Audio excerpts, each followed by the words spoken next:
concept. You have a great concept. You guys are doing it, man, and it's an honor for me to just be, a small rock, man, in your mountain. I'm gonna pop a top in your honor. Mr. Doc Walker blessed us with his presence and knowledge. We want to welcome in our next special guest, Haley Skarupa. She's a three-time world champion in women's ice hockey and most recently won Olympic gold with Team USA. The Cap Stadium series is definitely my favorite, obviously. I'm a huge Caps fan, I always have been, and to be there at that game with my teammates and for us to bring, our gold medals to there and share it with everyone in this area was really, really special for me, and just the support and has been tremendous from everyone in this area, and you could feel that there at that game. Welcome to Sports on the Hill podcast. Hashtag DC Sports Without the Politics with Carol and Robbie on True Radio Network.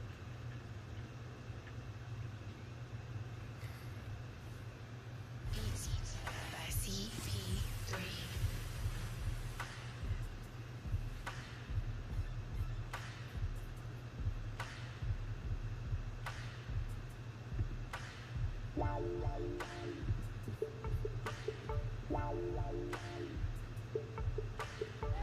Many can copy us, but none can duplicate us. Easy by CP3.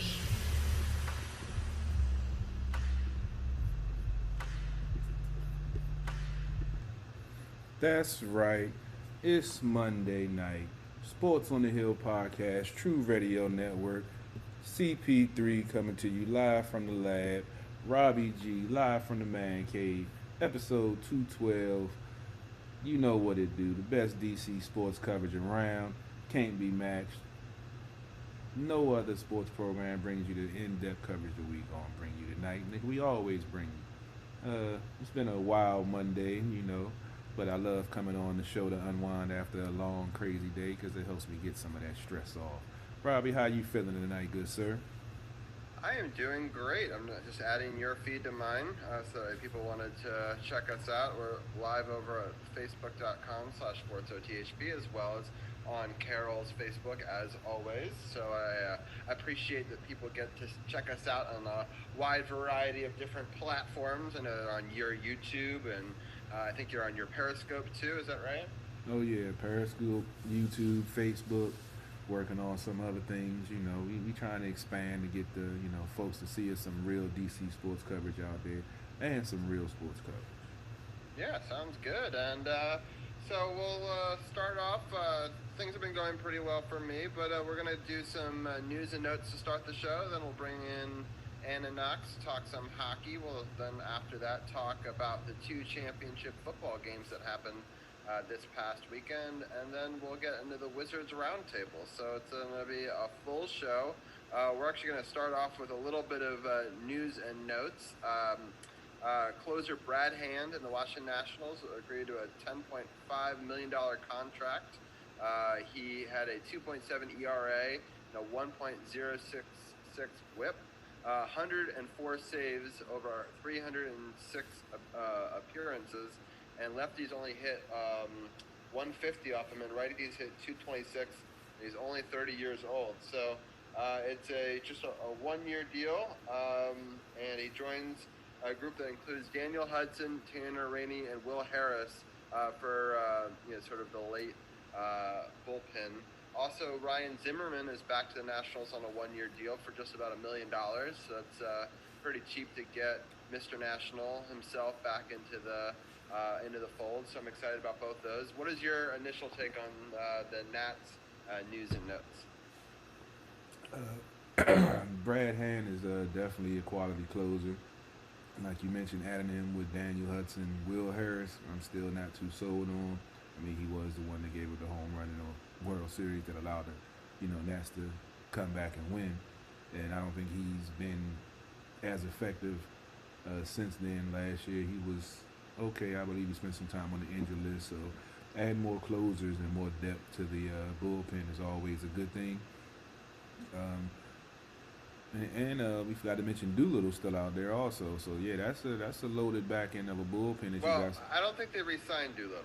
Oh, you don't think they? That's what I was wondering. I didn't see any news. That's why I did bring I it up. think I didn't. I don't think I've seen that yet. So I'm Man, not. I hope so, man. I love Doolittle, man. I love him. I love him. I love the way he Yeah, there's goes some out there. talk that this guy Hand might be the replace Doolittle though. So I'll be interested to see if they kept both. But you can never have too many closers and Yeah, we late saw inning that guys. So. on the run when they had Hudson and Doolittle, and they could Yeah. flip flop if they needed to, and they had Rodney. Even though he was when he did get in there, he wasn't as sharp as he used to be. But they had a number of closers for each situation because sometimes you need the the 3 out save. Sometimes you need the 4 out, and we saw a 5 out save in the postseason last year from one of the closers. So, I mean, to have that versatility, I hope they do re-sign him because he was pitching outstanding. After he spent this stint on the injured list, but I would love to see him back. And Ryan Zimmerman, it was no big surprise to me. Everyone when they made the Josh Harrison signing for first base, everyone was like, "Oh, what are they going to do about Zimmerman? Is he not going to come back? Is he going to test free agency and go somewhere else?" And Ryan, he loves this team. He's like you say, he's Mr. National. He probably couldn't imagine himself wearing another uniform, let alone us seeing him wear one. Well, So, he said he would either retire or would come back as a national. I mean, he said that before he took the COVID year. I don't think that the year off for COVID was going to change his mind on that. So, I mean, I agree with you. I don't think he was ever going to go anywhere else. yeah, so it's good to see him back, in a reserve role, but it is what it is. He's back with the team. Yeah, for $1 million, and you can sort of, if he doesn't work out well, you can kind of bury him. I know that there's news coming out that they may not go to the universal DH and have the expanded playoff format. That was offered to the Players Association today, and it was declined. I thought it was interesting that they tied one to the other, that you had to agree to the extended playoff format and the DH. Like, it wasn't like those are two separate things unrelated, which I think that maybe they should be to try to get them passed. But so it's interesting that they tied them together. Brian did message me just now. He's listening in. He thinks that Doolittle is gone with this hand move. So it'll be interesting to see what they do. Thanks, Brian, for raining on my parade. I know. I'm sorry. Switching gears real quickly to Caps news, which is what the segment we're about to get into. Obviously, you've probably heard now. The post we did got 8,000 views on it about the unfortunate COVID situation with the Washington Capitals. So last week we were talking about it with the Wizards. This week we're talking about it with the Capitals. Unfortunately, all 4 Russians were found in a room together. There was a big-time fine levied against the Capitals. The talk is originally they were seen in the locker room without wearing masks, so they got a warning. Then Samsonov got COVID. Ovechkin came clean and said I was in a room with him, with Kuzi and Orlov. That triggered the fine, but obviously Ovechkin and Orlov supposedly already have the antibodies.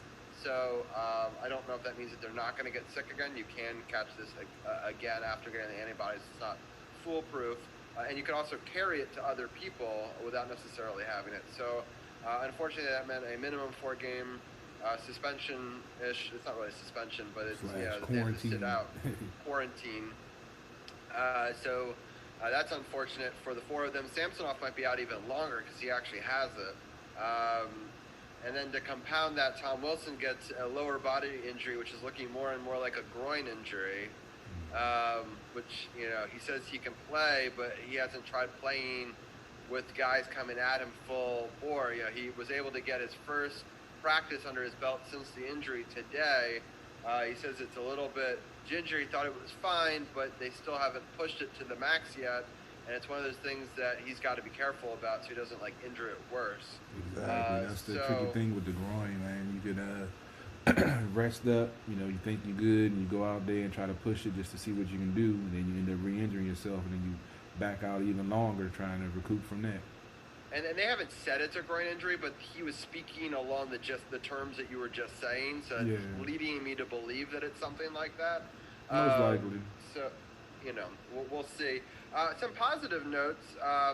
They announced today the 3rd jersey, and I'm going to show it on my camera real quickly.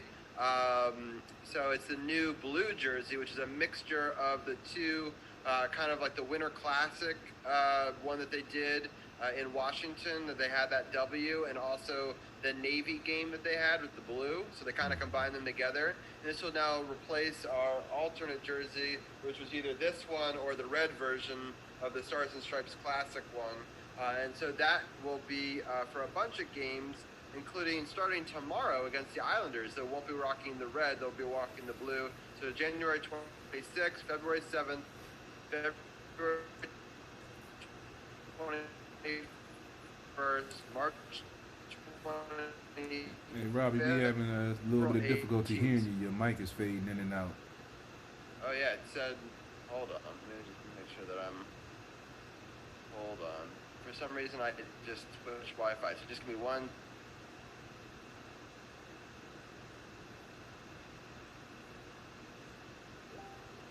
Let me see, does that work better? I'm sorry about that. It somehow joined a different network.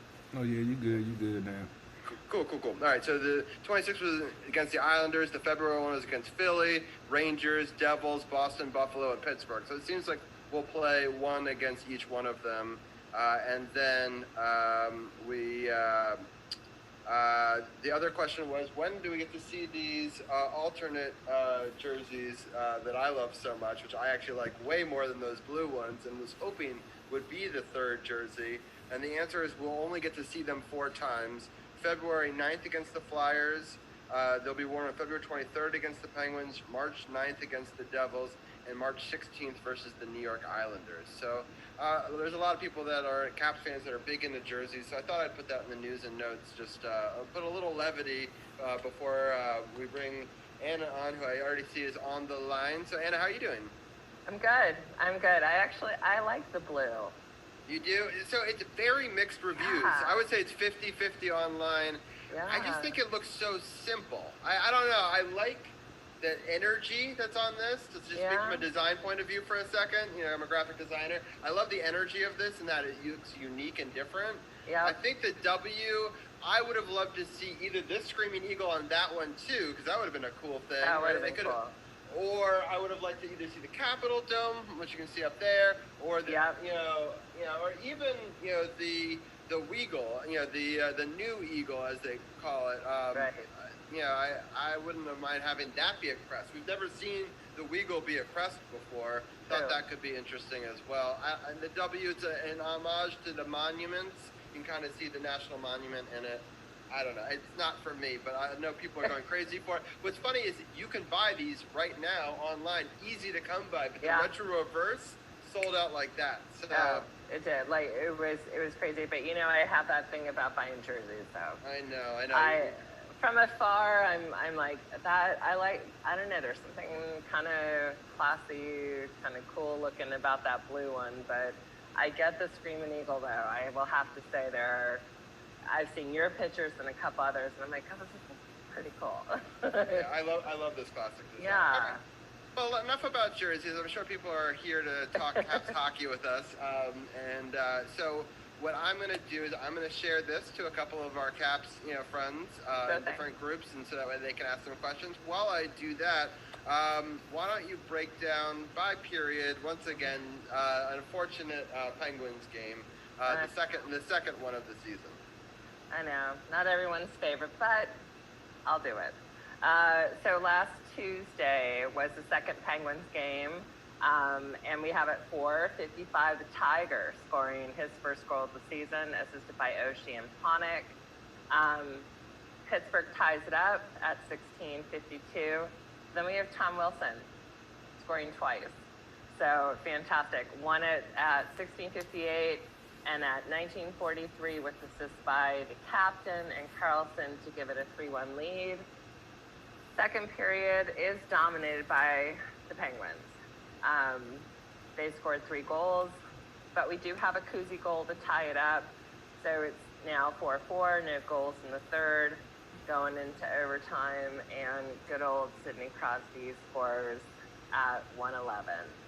I will say, as usual, it's the Penguins. You want to get frustrated. Can we just talk about the face-off?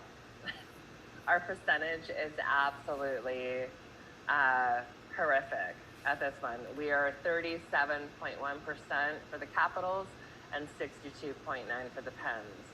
Very, very frustrating. I know Laviolette sees it. I know he's trying to change things up. I know we're in a bind without the Russians, but this was terrible. But then again, we also have shots on goal. 11 for the Pens in the first period, 5 for the Caps, or excuse me, other way around. Shots on goal was better, but it's still that lacking in that second period. I still think that we need to see more. There's something, I don't know, there's something about the second period with the Capitals that just seemed to kind of fall apart, but this was a 5-4 loss, unfortunately. And then, of course, there's something worse than having a Sidney Crosby overtime goal to solidify it. So. Yeah, I'm going to get Carol's thoughts on it first. It was a frustrating game for me, but Carol, what are your thoughts? I was kind of upset because I didn't see the first period. I come in, they were up 3-1, second period. Then I see Pittsburgh come back. So I'll take it off the first TV and put it on the second TV. I'm like, okay, I might be the bad luck. They were up 2, then they make these lapses in the second. Okay, let me, focus on something else. Robbie, we have that superstitious, thing. If they're playing well before we watch and we start watching, they start not playing well, we turn it and put it on another TV. Just, we don't want to upset the hockey gods. You know how that be. You really, fans, you know how that be. Don't act like you don't want to talk. Oh, yeah. Yeah, so for sure. Then when I do flip to the overtime, it's right after Crosby scores. So I hate losing to Pittsburgh, and I hate it being a Crosby goal that's the deciding goal in the game. But it was I'm mad I didn't see the dominance that the Capitals had in the first period, because I definitely didn't see it in the second. They did play better in the third, but ultimately they gave up a 2-goal lead. So it's still early. I'm not in panic mode. They're still sitting pretty good in the division. But, yeah, Laviolette, like I said, is your boy, Robbie. So, Trotz was my guy. So, I understood, the frustration in 4 years until they got the cut. So I ain't going to jump on you right now. But this is your guy, man. I'm putting a lot of faith in your on your guy. And, the result, I mean, it's still early, so I'm not mad, but I think the results are great. I'm gonna take a completely 180 on this. I am so excited. In the hardest division in hockey, they got 9 points out of 12 possible points. Yeah. They have not lost a game in regulation yet. They had no preseason to speak of. They had no exhibition games to speak of. The defensive mentality, yes, there's been lapses, but you can see that they care, right? They're still able to score with and without some of their big-time scorers. I mean, Ovechkin hasn't been their leading scorer. Backstrom is doing it. Verana is doing it. Tom Wilson's doing it. I mean, we know the offense has never really been the issue. It's the defensive lapses. I mean, we know this team can score no matter who's out there, because they have so much skill, even if they're missing a Kuzi and Ovi, that they still have enough talent on this team that they can, make any team look foolish at any given time if they're executing. But, right, the defense they got to overtime, right? And or beyond in every game, or won it. So for me, the defense had some problems. There was also, I think, a huge skew in penalties. I mean, getting called for things that the other team isn't. And I don't want to be a homer about it, but at the same time, if we can overcome that and still force an overtime and get a point in some of these games, I think that's pretty impressive. And I'll just go really quickly to speak on an interview with Brendan Dillon today that Elliot in the Morning did earlier that I thought was fantastic. I think he might be the best morning show for sports on the radio, which is funny. Caps fan. Because he's a shock jock, but he's a diehard Caps fan, right? And he's been following the team and working with the team for a long time, and the kids who cares and all that. So he interviewed Dylan today, and Dylan was raving about Laviolette. Now, I know that you're almost always going to rave about the coach, right? But he said that he loves the mentality. He really wants to play for him. He's shaking stuff up. He's doing all the right things. He's saying all the right things to them. And, I don't know what's going on in the locker room. And, yes, you're probably always going to say something positive, right? But you don't have to be glowing about the guy, right? You could say, it's fine, right? And for me, I mean, I know that Brendan Dillon hasn't been here a long time, right? Even though it kind of feels like he's been here a while. But I thought Brendan has been one of the best players for us on the defensive side. So I agree. Saying that his commitment to defense and it's all there, and that they basically, without Tom Wilson and without the 4 Russian, that's a tough team. I mean, Vic Vanek, Double V as we call him, for me, he's done incredible. It was just an AHL goaltender, and he's been stuck in this situation, and he hasn't made every save. And the defense, Chara did give up a pretty bad, coughed up one, but I thought that he made up for it later in that game. I thought that Jensen hasn't played particularly well, but I do like that we've now had an opportunity to bring in some of those other defensive players. I thought Trevor Van Riemsdyk looked good. I think that there's been a lot of things, and there's been a lot of juggling, a lot of adversity, and for them not to lose any games in regulation, in my mind, the hardest division in hockey. But we'll have to see. We've been playing a lot of Buffalo, right? So we're going to see what happens when we play the Islanders, what happens when we play Boston. They've been better teams so far. But overall, as we've said, there's not enough games to truly decide. But the fact that even in their worst games, they still were able to get a point, I think that's speaks volumes. I mean, I can see how you can look at it like that, but it all comes down. You still have to look at how they lost those games. They had 2-goal leads in those games, and I understand. You're happy to get a point in those games, but like we spoke about last week, these are 4-point games. If they would have played defense and not had those lapses, they could have really put their foot on the throat of the division right now with those games if they would have played a solid 60 minutes. Not saying, like you said, it's early. I'm not in panic mode. I'm not saying that they suck. I'm just saying they know what it takes to get to the promised land. And they shouldn't have to wait until, towards the end of the season or some adversity to happen for them to buckle down and know what needs to be done. That's what this team is built to do. And the fact that they aren't doing it, to me, is the biggest thing that is the issue to me, because I understand, no training camp. They're still, learning a new system and boom, boom, boom. But they know that the hustle, the defense, and the blocking shots is what got them the cup. So even if the offense isn't, figured itself out and the new defensive scheme isn't, you still know how to get into the shooting lanes. You still know how to play solid defense 200 feet on the ice, not just in certain areas. And that's what we've been seeing. And we don't want them to relapse into the old Caps and then wait to that buy-in moment when they decide to say, okay, we need to start playing defense. They need to do that now with the shortened season. That's just my issue that I have with it. I think they have stepped up. I mean, I agree, Carol, absolutely. But I feel like when you're suddenly handed hey, these 4 players, the captain included, are not going to be in the lineup, and a goalie, that's huge. And I feel like the players, they came together. I feel like I've been, and we feel the same way. It's like, I love Tom Wilson. He has been fantastic, even though he was injured. And, we'll see what happens. I felt like they played strong yesterday. That second period seems to be kind of this, that's a frustration, and I like to see more during the second period. But I feel like with the hand that they were dealt, they did well. And I think Chara's getting into his groove. I don't know. I'm okay with it. I think that without the Russians, it's been, they did exactly what they needed to do, which is a player gets injured or a player's out, then the next, comes in and steps up and does what they're supposed to do. So I don't know. I agree with you. For me, it's I see your point. They're going to go through growing pains. If they can still find ways to get points, I think those points are going to become huge later on. I'm not saying they're still going to hit even more pitfalls, with Pittsburgh probably, and Boston, and there's the Islanders still. It's a tough division, but it's like you got to play the games in front of you with the players you've got on the ice. So I think it's a good opportunity for some of these young guys. We talk about Connor McMichael getting his debut. We'll talk about that in a few minutes. And these other players getting to see some ice time. I think that's important, especially because they're probably going to have to put Michael down to the other,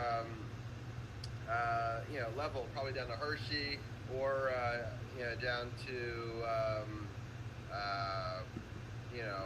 they're talking about putting him in the London Knights So about that. Right. Carol, do you know that your camera just went off? No. That's what I'm trying to figure out what happened. I unhooked my power cord, and next thing I know, everything was off on my There you go. software. Oh, this is a different camera now. That's weird. Did your OBS crash? Nah, for some reason when I just disconnected my power cord to my computer because it was fully charged. I don't like overcharging it, and for some reason everything shifted when I took the power cord off. Yeah, we good. We back good now though. Yeah, we've got your other camera now though. That's fine. Yeah. A different perspective of Carol. I don't know what happened. And now you've shifted around on my screen. It's okay. In post production, you'll look beautiful. There you go. Hey, You never know. man. You know. Little filter, a little this, that. Hey man, I don't know what happened on that one. It's always something going crazy during the show, man. Yeah, my lights here keep flickering on and off like my house is haunted. So if you see that, it's like, all Hey, right, man, it's whatever. just, I told you it's been a crazy Monday. Right, and I've got Yeah. like a weird light halo going on above my head. So, it's just going to be one of those podcasts. It's all good. It's okay. All right, let's get, we kind of broke down the Pittsburgh game other than the fact that it's annoying that Sidney Crosby won it in overtime. Not surprising. No. It was a close game. It could have gone either way. Well, that's just it. We have to just take it as it could have gone so much worse. It could have been a shutout. It could have been this. It could, and we didn't have that. So whatever. I'll take it. But home opener game against Buffalo on Friday.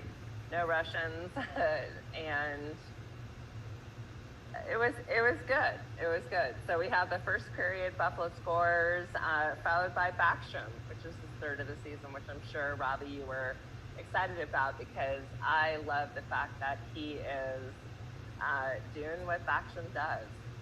He's that silent player. He is one to watch for, and he's just fantastic. And that goal was assisted by Wilson and Dillon. Second period, Nick Dowd scores the second at 4:14. Buffalo scores, and then we have a Verona goal, which is awesome, scoring his third. But then Buffalo does tie it up. No goals in the third, and we go to that shootout. And here we have Mr. John Carlson winning it for us in the shootout. Fantastic to see. I will say the one frustration in regards to statistics, there is no reason why on the face-off we should have 60% towards Buffalo and 40% for the Caps. That is a huge weakness, and that is a huge frustration.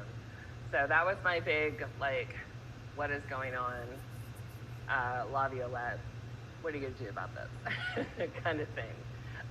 So that was it. That was it for me, but it was a fun game to watch, though. And of course, Wes Johnson, you can't go wrong with hearing him. I'm so happy they did Facebook Live. It's just, he did the the opening, and yes. So that way the fans at home could have that experience of being at the home opener. Yeah. And I think it was like that, and I put that on Twitter. That's exactly what I needed, was like a Wes Johnson announcing the team, announcing the goals, and just that energy, and then that unleashed the fury. It was that's exactly what those of us at home needed. Yeah. Robbie, how long ago was it when we had lunch with Wes? What was that, 2 or 3 years? It's 3 years ago now, I think. Hey, it's crazy how long ago that was. Yeah, because I think, wasn't it before the Cup? I think it was, because I think he would have showed us the ring there. Yeah, I think it definitely was. Yeah, it was before the Cup. So yeah, it was 2017. So, Wow. sense. I mean, I'm jealous. yeah. Yeah, we got to see if we can set something up like that again. So I do want to see that ring up close, Robbie. You might got to reach out. Yeah, for sure. So I love Verona in this. He gave us the lead. Unfortunately, it didn't hold, but I thought it was a great goal. Zdeno Chara gets his first point as a Capital on that, which is cool. With his dad hug. Yes, I love that picture where he's like a foot taller than everybody else. But it's come here. The memes on that was like when dad takes his kids to the rink and stuff. It was pretty funny. So I great. appreciate that. So, on Nick Dowd's goal, Verona got his second assist, and Carlson got his third of the season. Tom Wilson got an assist on Backstrom as well as Dylan. So Yeah. Dylan's got a goal and an assist already on this season. Unfortunately, there wasn't any scoring in the third period. It goes to the shootout. Oshie misses, Backstrom misses, Verona misses. You have Eichel, Hall, and Dylan Cousins all missing, and John Carlson, our unexpected winner there. And then obviously they still had to get the save on Sam Reinhart to shut it down. But just a really gutsy win. So I'm really impressed. By the defending and by the shooting and all that. So yeah. John Carlson's face, though. Yeah. After shooting and it goes in and his expression when he's going to kind of fist pump with everybody, it was classic. It was just like, are you kidding me? Like, that went in, kind of thing. And hey, this is great.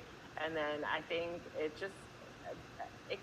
I'm so glad it was at home, and I'm so glad that John Carlson is, he's done fantastic so far, and good for him.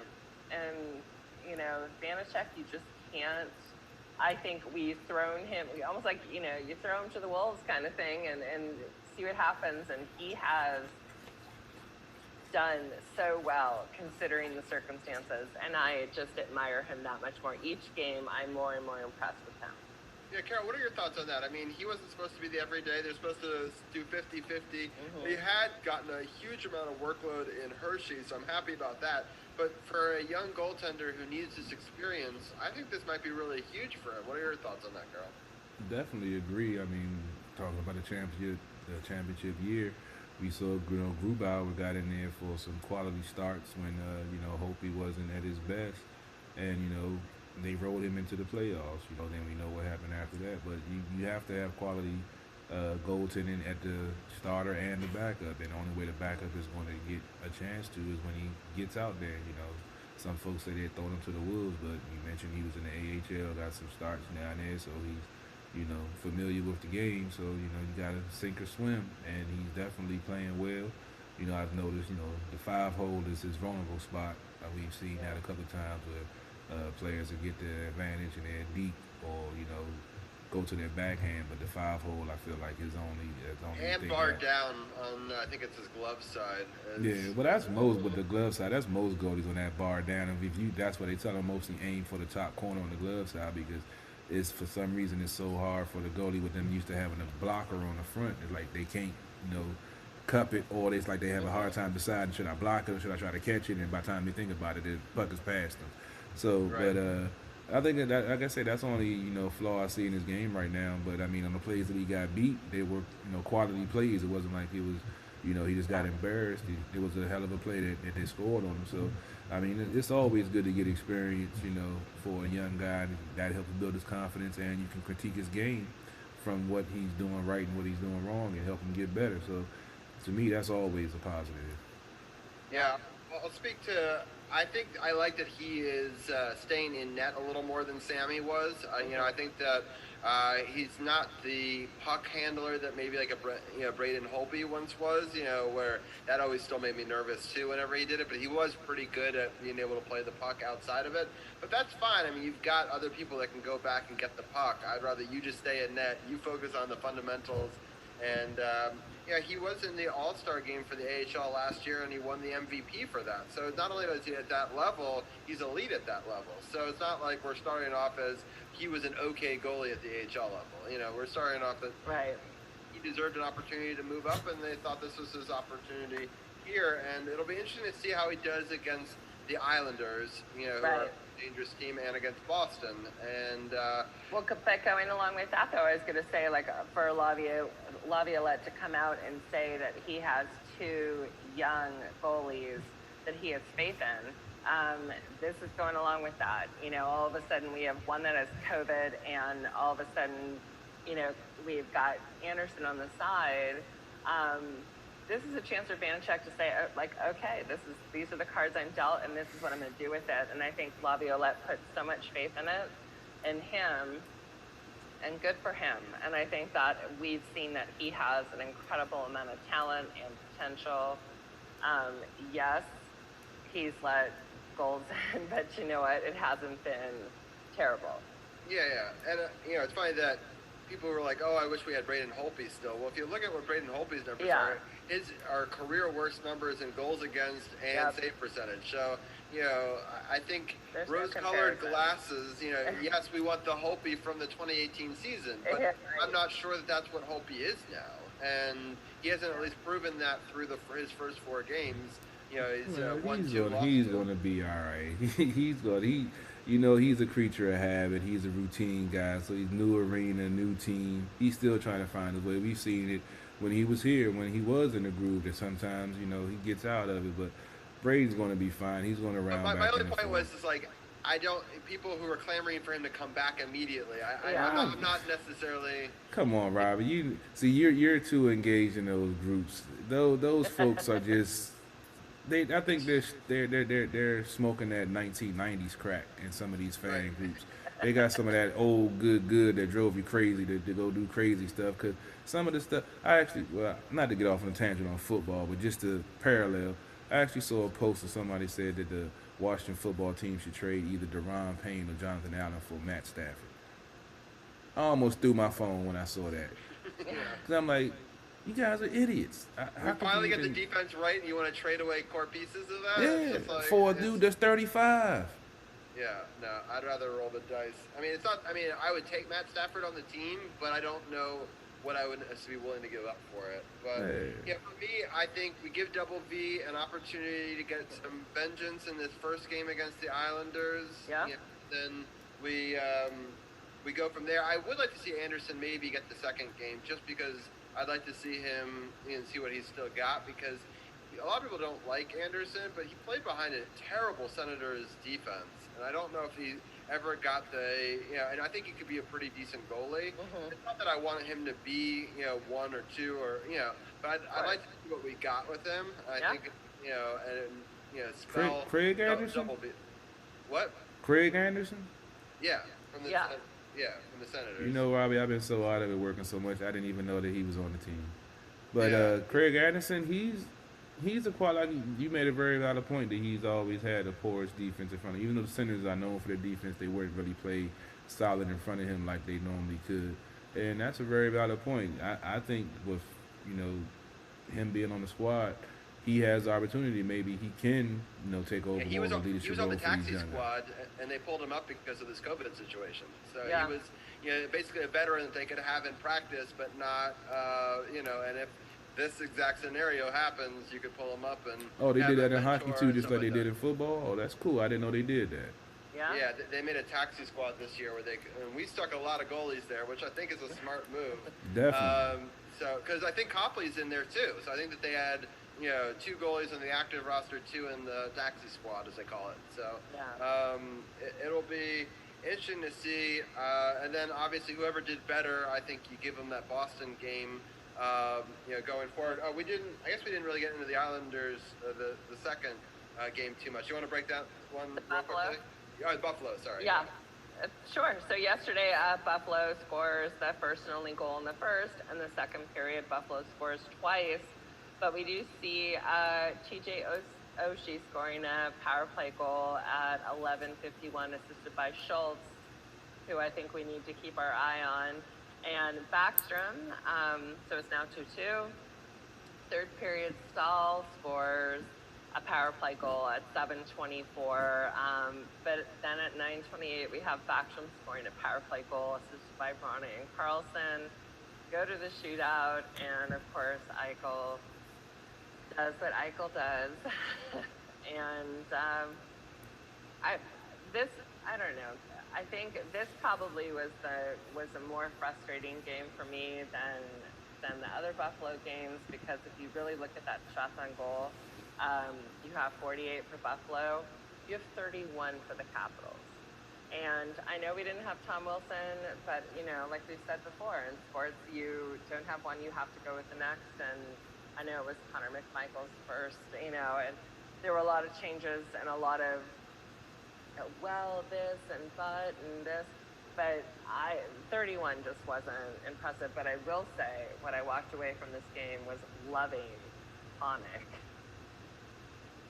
He had a solid game. Where was this Richard Ponick last year, the second half of last year, and into this year? He rocked it, and I was so impressed. He was physical, but he was smart. He wasn't making, there wasn't, this ridiculous thing. I wasn't completely happy with the 10 penalty minutes. I thought it was a little ridiculous for the Capitals to make some stupid choices. Let's talk about those penalty minutes for just 1 second, because so other than the Justin Schultz goal in the first, Miller's goal was a power play. Oshie's goal was a power play. Victor Olsen, power play. Eric Stahl, power play. Nicholas Backstrom, power play. Yeah. You clean up that, right? So I'm happy that we got some goals on the power play. Dude, that was my issue. All 3 of their goals were on the power play. So you cut that out. We might win that game in regulation. So that was my issue with this game. As many penalties that they took, it's like I didn't get it, because they were playing solid when it was 5-on-5, and then they, giving the power play, giving some momentum, and then they kept on giving them power plays until they scored. That's why I'm like, what are y'all doing? It goes back to the game. What was it? I don't know if it was the first Buffalo game or the Pittsburgh. I think it was the Pittsburgh game, where T.J. Oshie took that dumb penalty at center ice that helped give Pittsburgh the momentum to come back and win the game. So I don't know if it's frustration or what it is, but they got to stop taking these dumb penalties for no reason, and that's it definitely felt like desperate plays, all of a sudden it was these really impulsive plays and very frustrating, and I was a little kind of pissed with Nick Dowd, to be honest. I thought he was really taking that line exactly where we wanted to see it and doing so well, and then making just stupid mistakes. But shots on goal, I will say that again, there's that frustration. That second period, you have one team with 19 shots on goal, and the second period you have one team with 9, and we're the 9. It's that second period has just got to step up, because then we're to go back to that old mentality with Capitals, in which we're they're a second half team, they're gonna wait till the last minute into the third and all of a sudden rally and score, and we just can't have that thought mentality anymore. It's 60 minutes, and you guys should be out there playing strong, out of the penalty box, and make that second period a hell of a lot more stronger. So let's just go into the schedule ahead, because I know our time is short. But we got the 2 Islanders games we keep on mentioning, Tuesday and Thursday. I think we all agree that we'd like to see one game for each goalie. If Double V crushes it in the next one, then I say you roll the hot goaltender. I'm just saying, if it's close. See Anderson make an appearance. Yeah, exactly. And then we've got that big Boston game on Saturday, January 30th. It's a 7 o'clock game. Char is going to go against his old team. Carol, what's your initial thoughts on, you can talk about the Islanders if you'd like, but also that Boston game. The Islanders, that's going to be a interesting game, tough game. Still going to be missing some of the key players.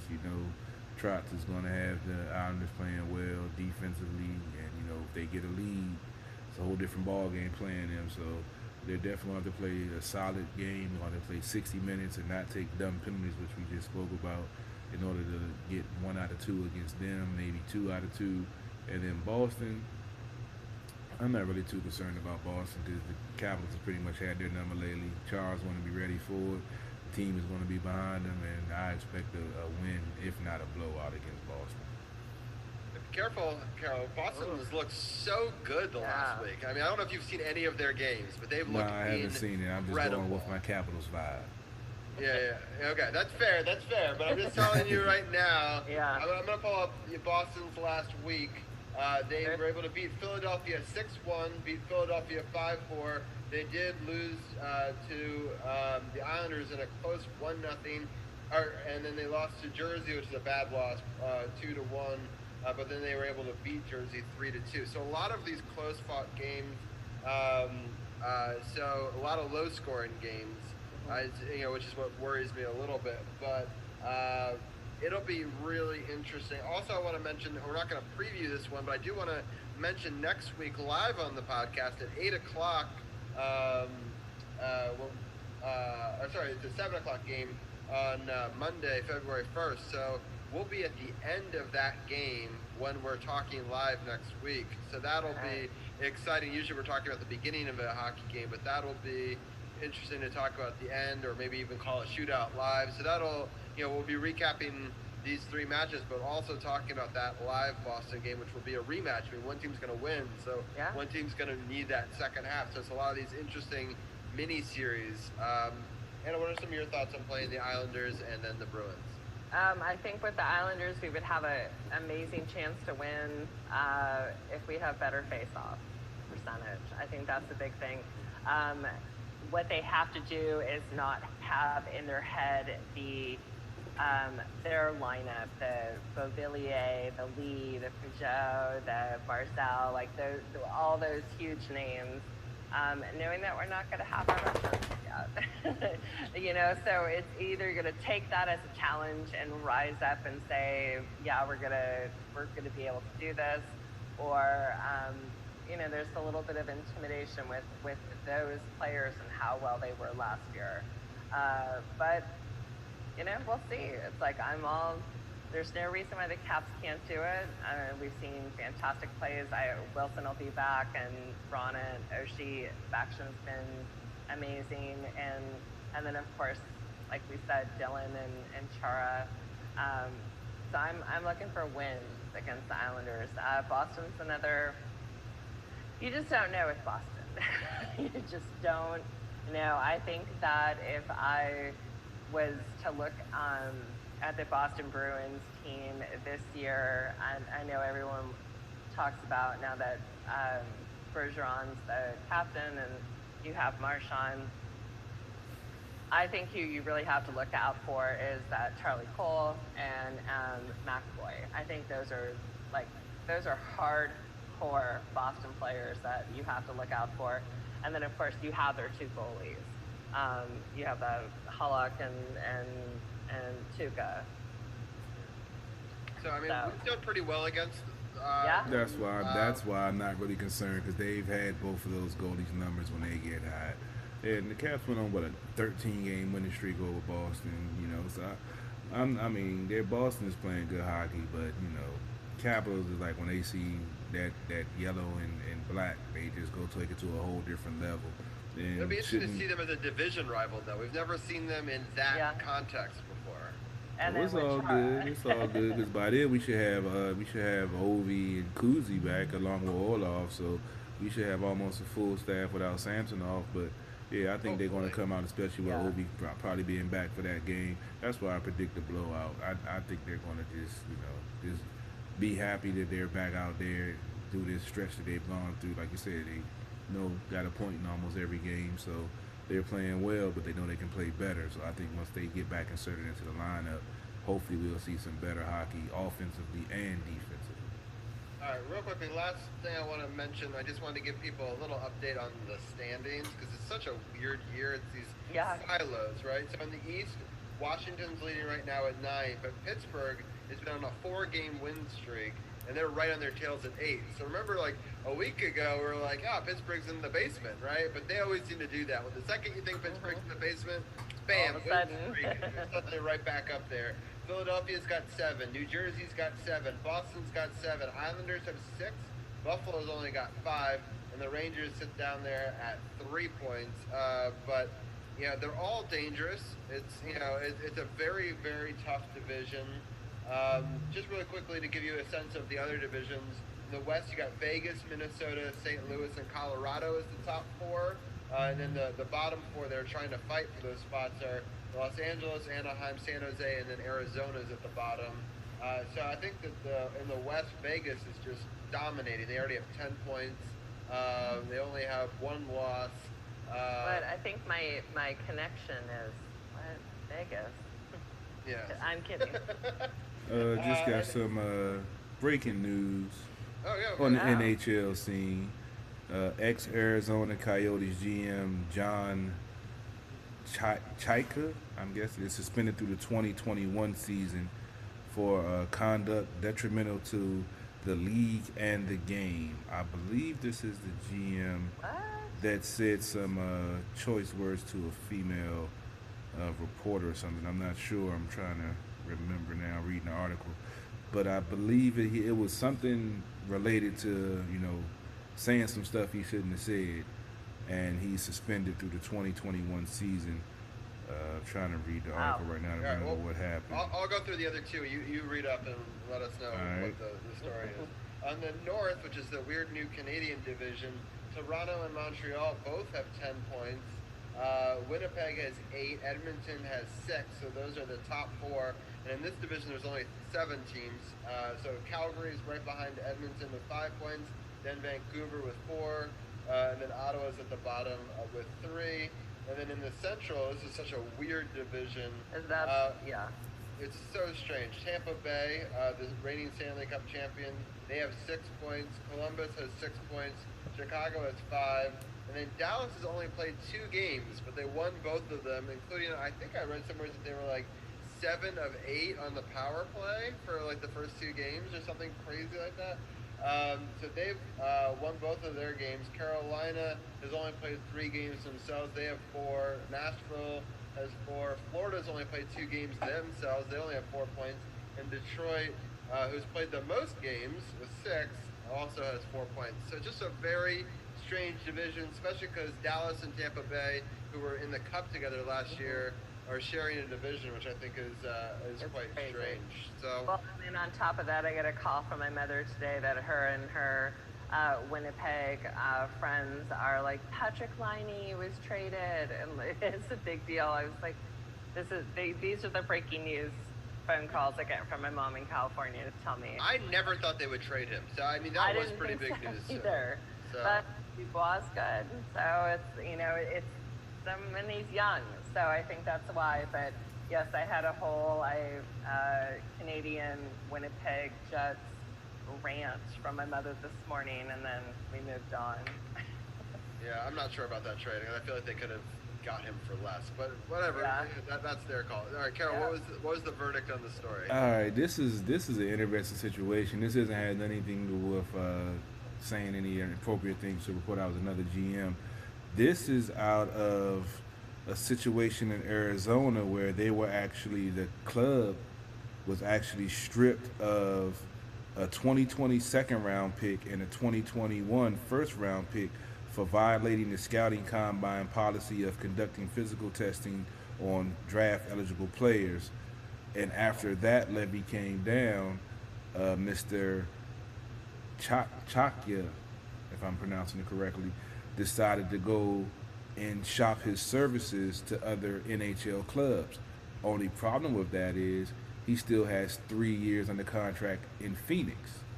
So now with him doing that, he is now officially suspended until 2021, where he can have no contact with any NHL team whatsoever. And he apparently signed a letter of resignation to leave Phoenix Coyotes organization. So even by doing that, he still is suspended for a whole year, where he cannot work for any NHL team for a whole year because he was shopping his services while under contract because his team had got levied a penalty for doing some things they weren't supposed to do. That's wild. That is crazy. Well, that's a story. Well, thank you for breaking that. Well, yeah, I had no idea. Yeah, I had no idea. Me neither. Yeah.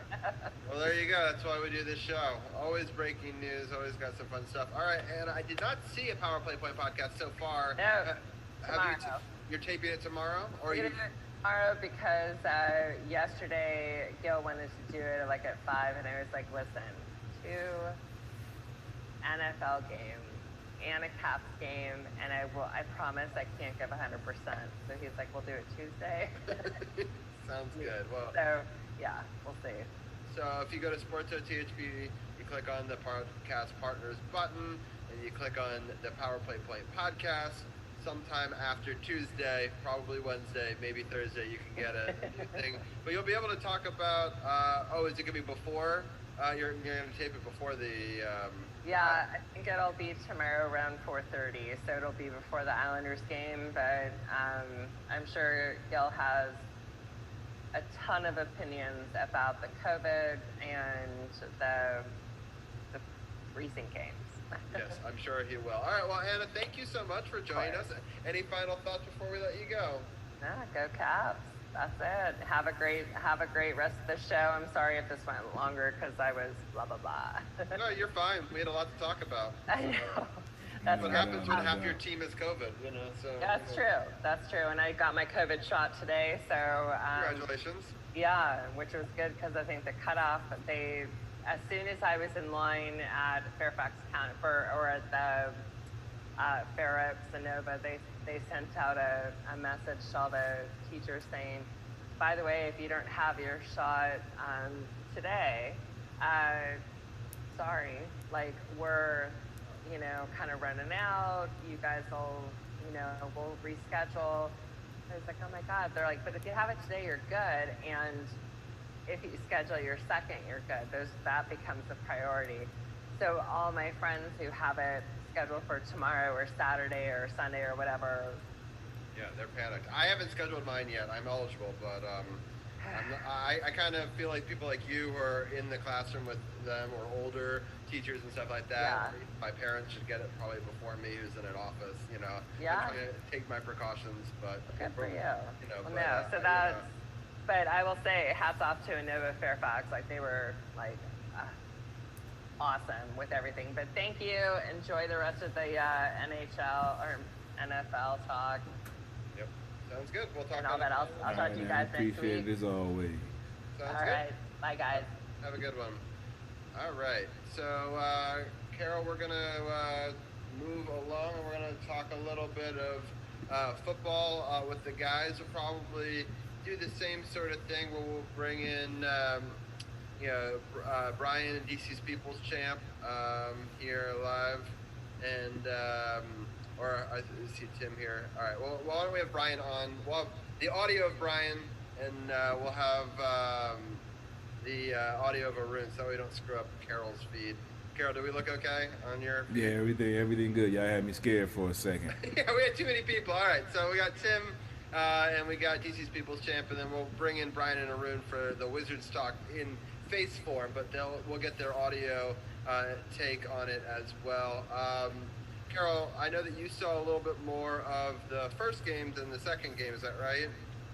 Yeah, definitely. I didn't get a chance to check out the second game. I was doing at the bar radio, so yeah, I didn't. So why don't we start with your initial thoughts on the first game, and then I'll go around the rest of the table and get everyone's thoughts on that, and then I'll break down the second one because I actually got to see more of the second one.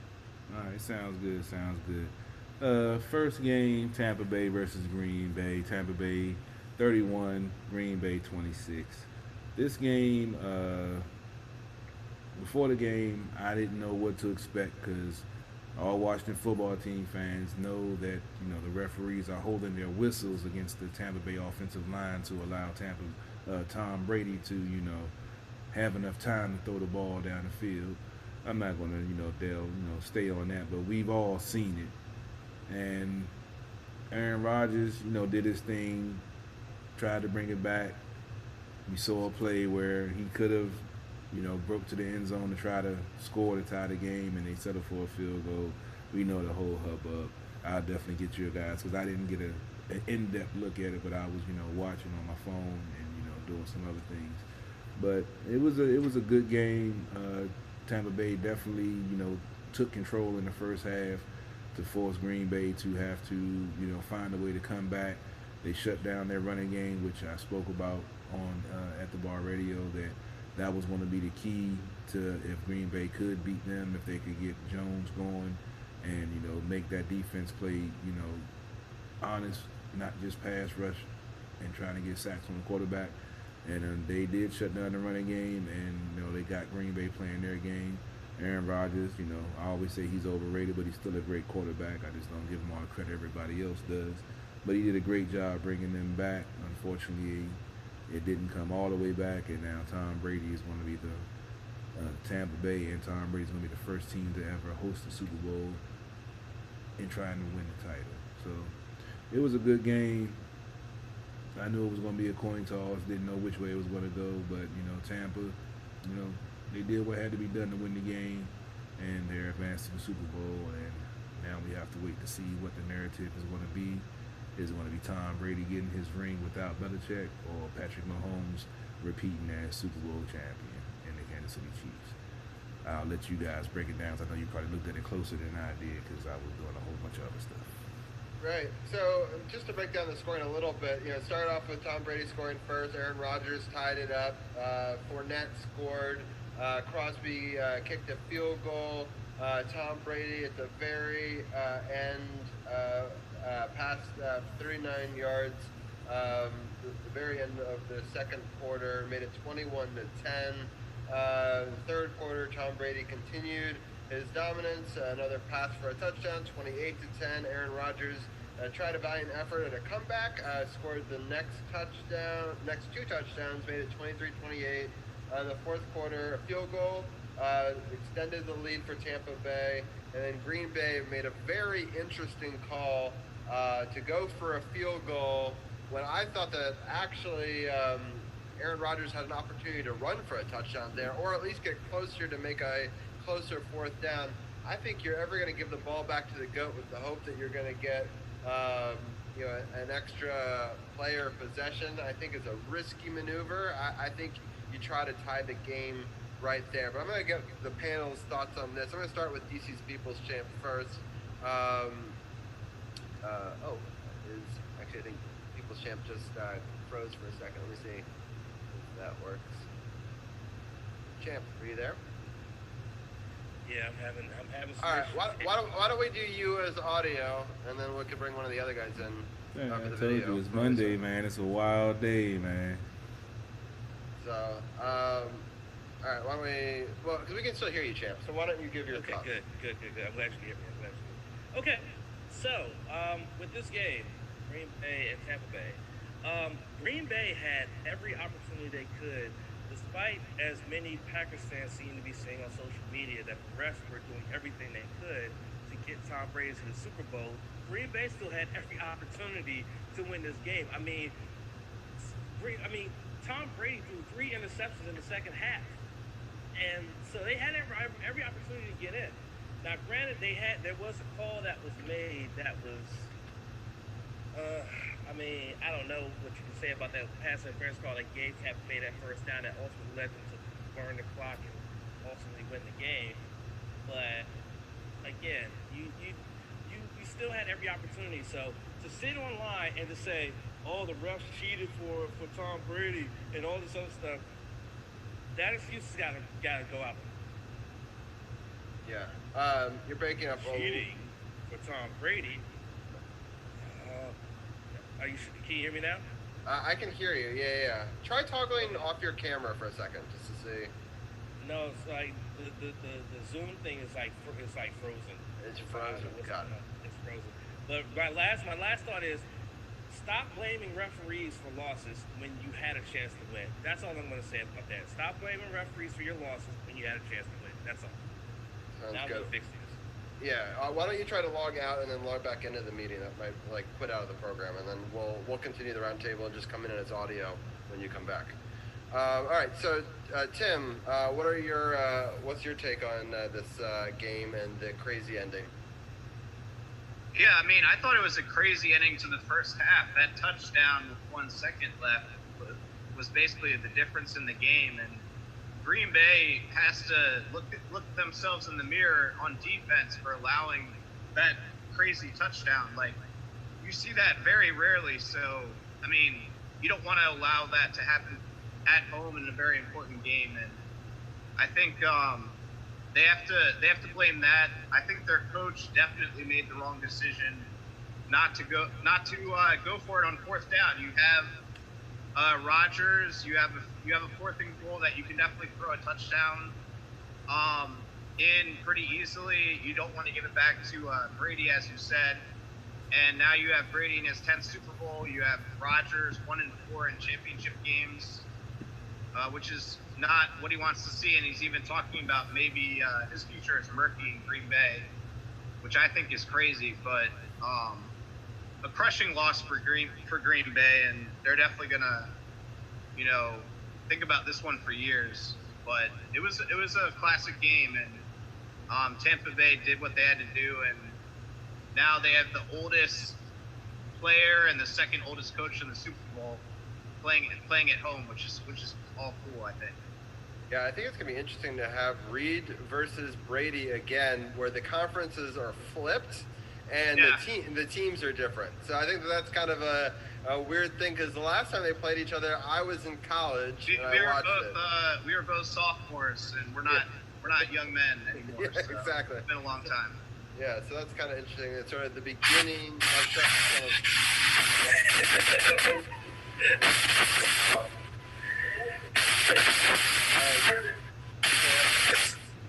We're getting some interference from somebody. Crazy noises. Hold on. Yeah, hold on. It's so weird. All right. But I was in a video game for a second. Jesus. Yeah, I was in a horror game. We'll see what's going on with the People's Champs audio there. We're gonna bring in Arun real quickly and get his take on this game. Yeah, thanks for having me on. I think, Tim alluded to that crazy play at the end of the first half. Miller with the bomb catch. I don't even know what the Packers are really thinking, other than let's not allow the field goal. Well, you know what else you shouldn't allow? The touchdown. And then slipping. Carroll mentioned Aaron Jones was shut down, and I guess part of that was him being knocked out in the third quarter on that fumble. I thought that was also like a huge play when Tampa Bay got the ball at the 9-yard line. And also, I think further down in the rest of the game, in their goal line opportunities in the red zone, Aaron Jones, the guy the Packers have been relying on in these key red zone situations, and with him not there, they really struggled. And I also think there were some bad calls, but the Packers still had plenty of chances to get it done. I'm not as angry about them picking the field goal, especially since they got 2 interceptions off Tom Brady, and that pass interference call on the third down was kind of, I don't know, it's very late called. It's like a 50-50, so Packers defense was playing well, and Aaron Rodgers was not getting it done in the red zone. And Robbie alluded to that play where he could have run it for like 3 or 4 yards. Then it probably would have been easier for him.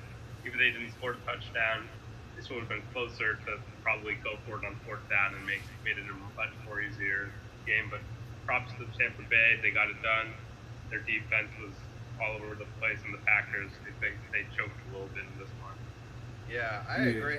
It was sort of a weird game. I just thought that Green Bay just didn't play like the way I expected them to. I thought of them as more of a complete team going into this game, and I just thought that Tampa Bay, I guess it just frustrated him. But also, I mean, I know people were questioning that last call, but if you're pulling on the jersey and the jersey's a foot extended away from the person and it's Tom Brady throwing the ball, they're almost always going to call that. I don't care the situation. Like, it's just, that's the way it's going to be. Carol, what are your thoughts on that one? Yeah, I mean, I've seen some plays where the defensive back has had the grasp of the jersey, not as blatant as we saw, but we've seen it, and we've seen them hold the whistle before. It's the refereeing in this league right now is so wishy-washy and iffy that you really don't know what they're going to call as a penalty. And, it's just sad that some games are determined or the outcome has an effect off of some of these bad calls. But I want to go back to what Arun touched on. I'm glad you brought that up about the fumble by Aaron Jones coming out in the third quarter. That was huge. At that point I was watching the games. I was like, okay, Green Bay has a chance to come out here and try to get a score, make it a game, put some pressure on Tampa and see what they can do. And that fumble on that play was huge. That I think it was King of Tampa Bay.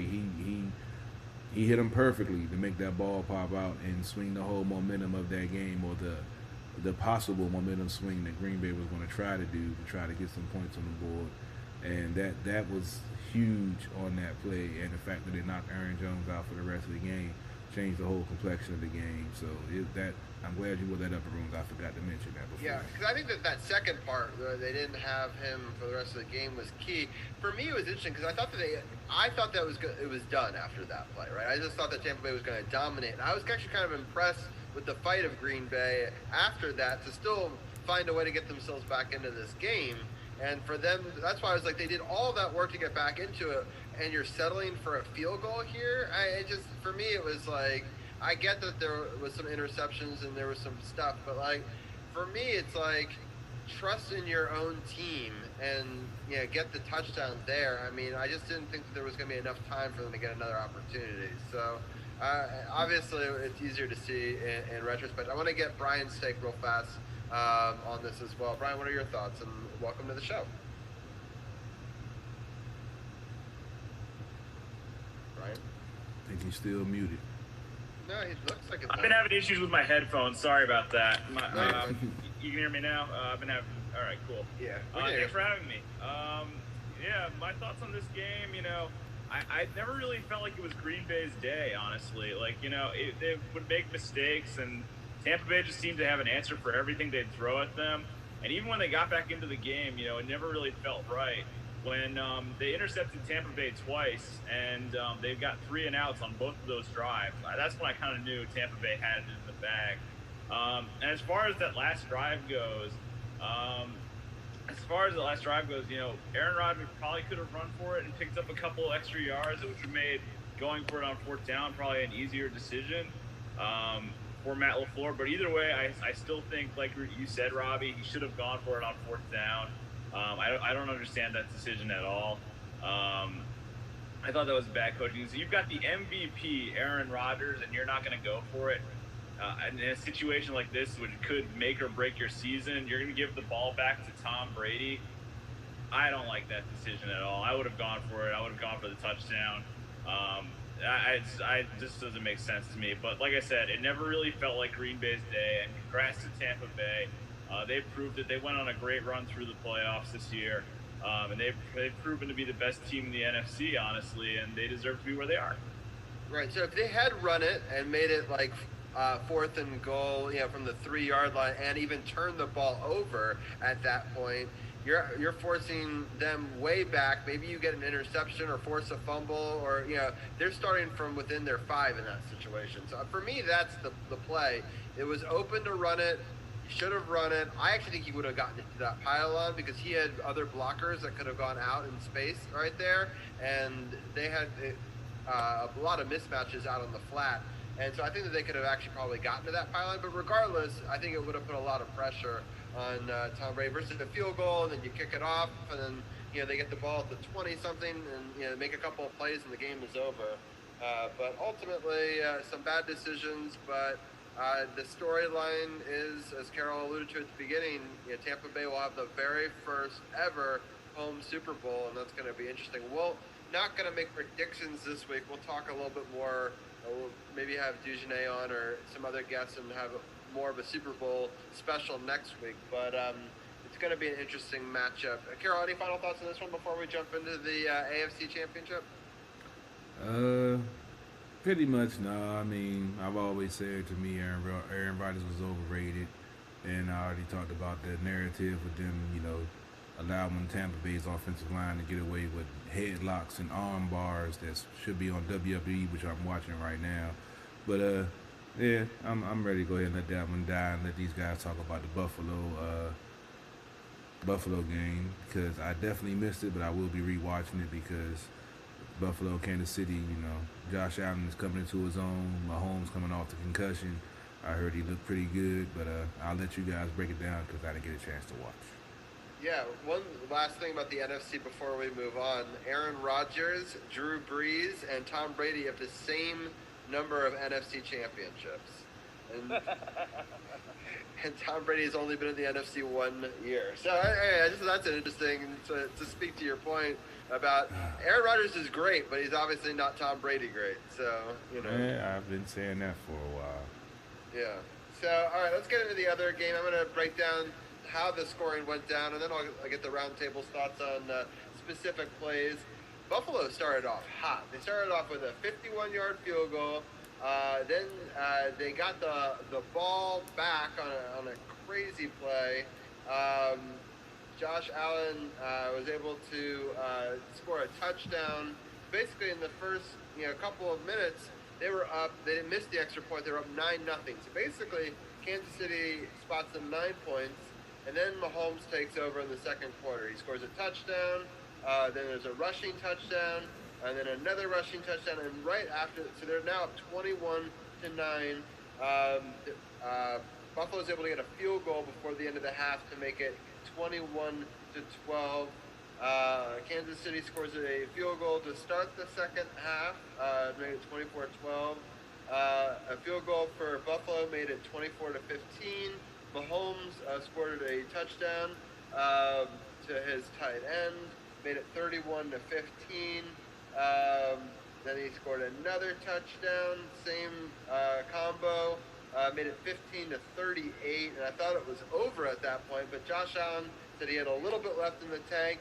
He scores a touchdown, and then they kick a field goal at that point to make it 24-38. But what's amazing is they got an onside kick in there to even make it a game. They tried to go for two, and they missed. But honestly, it was a really interesting fourth quarter that I thought Buffalo had no chance, but they kept them kind of staying in it for a bit. So a lot of breakdown. I'm going to go to Champ first and get his thoughts on this matchup. Where my homies? That's all I got to say about that. I mean, Patrick Mahomes, man. This dude right here, there's a reason why he sat behind Alex Smith before he finally got the start, is that they groomed him to be ready for situations like this. And, oh, man, even though, yes, Josh Allen and the Buffalo Bills came out hot in the first quarter, getting out to that 9-0 lead, but Mahomes was not rattled. He was not rattled. He was not shaken. He was very calm, composed, went out there and did his thing. But the one thing that really stood out to me about Patrick Mahomes was that whole issue with the offsetting personal foul penalties. Patrick Mahomes was on the sideline, and he got out off the sidelines and pushed people back onto the sidelines because he knew the magnitude of this game. He knew that if we win this game, but somebody from the sidelines comes onto the field, we won't have them for the Super Bowl. So he knew as a leader, you guys got to get back. You can't afford to lose any of y'all if we go to the Super Bowl. And for a kid of that age to have that sense of maturity and that sense of leadership to know, hey, we can't afford to lose anybody. To suspension for coming onto the field for this situation shows maturity beyond his years. And that, along with the fact that Buffalo went out to that quick start and he was able to ride the ship and they were able to do what they had to do, just big techers, as they say in the UK, big techers when it came to Patrick Mahomes and his Chiefs offense. And I mean, it's going to be a great matchup between this Chiefs team and this Bucs team in a couple of weeks. But KC absolutely showed why they are in the position that they are in the AFC. Even though Buffalo did try to make it a game partway through, but it was just too much Chiefs. So, Tim, I want to talk to you about this crazy play that happened. So, there was a good defensive stand. There was a punt. And suddenly, so they're up 3-0.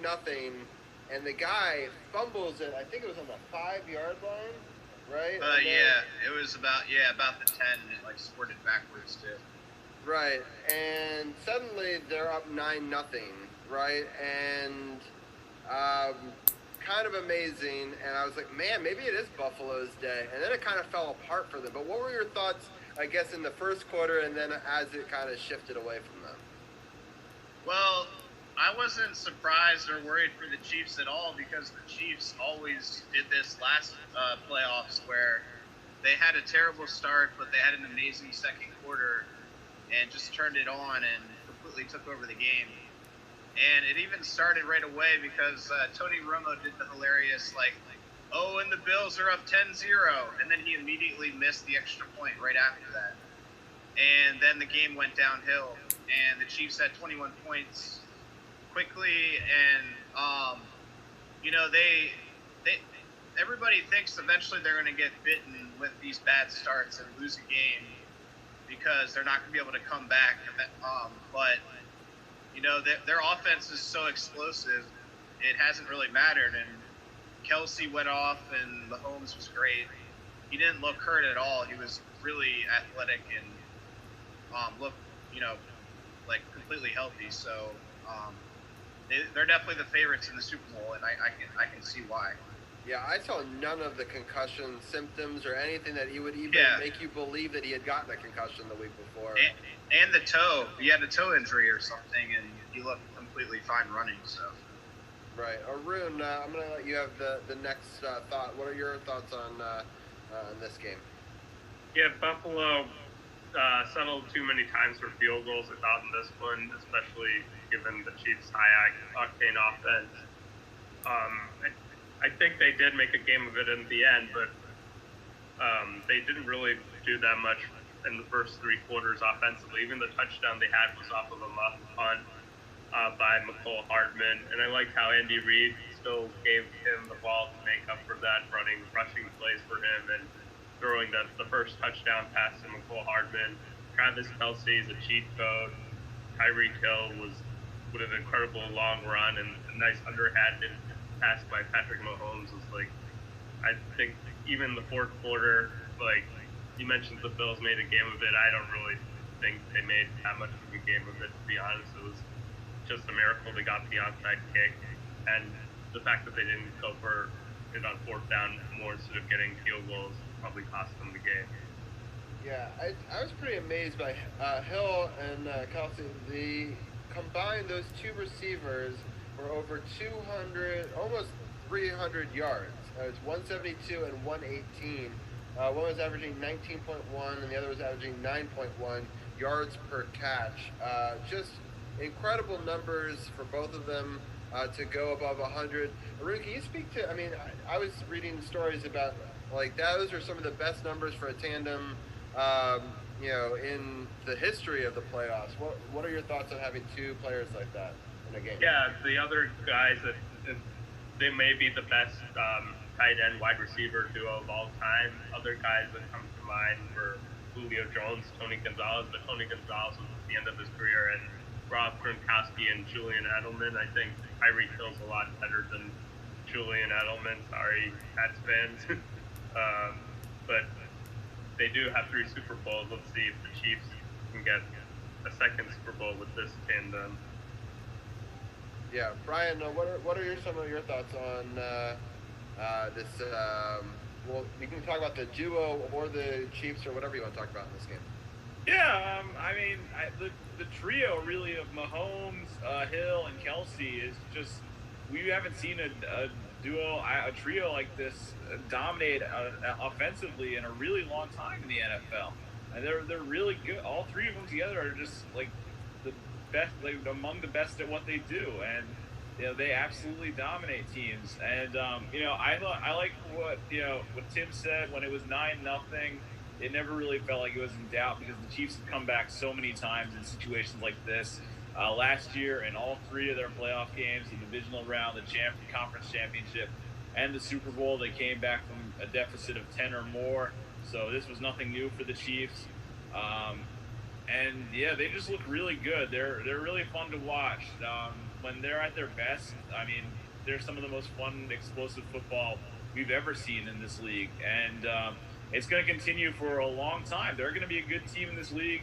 All those players, Mahomes, Hill, Kelsey, Clyde Edwards-Helaire, these are young players. So the Chiefs' success, I think, is going to go on for quite some time in this league.